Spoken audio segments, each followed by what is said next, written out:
Ողջույն սիրելիս, մարդկության մեծագույն չարիքը դա հպարտությունն է,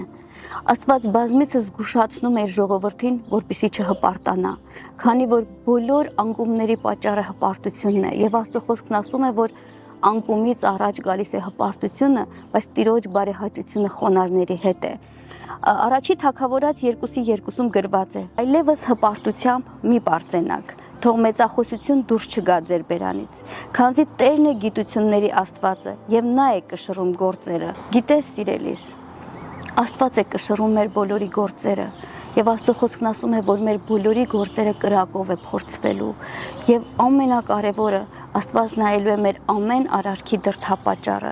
Սիրելիս, մի հպարտացիր։ Ամեն բան, ինչ որ ունես, դա Աստծուց է եւ դա մեծ պարգև է։ Դա մեր շնորհքը չի, որի համար մենք կարող ենք պարծենալ եւ մեծախոսություն թող դուրս չգա մեր շուրթերից։ Մենք որպես հայեր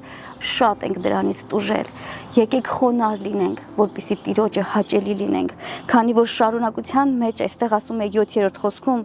Տերն է թե աղքատացնողը եւ թե հարստացնողը, թե ցածրացնողը եւ թե բարձրացնողը։ Մեր բոլոր ճանապարհների մեջ վստահենք Աստծուն։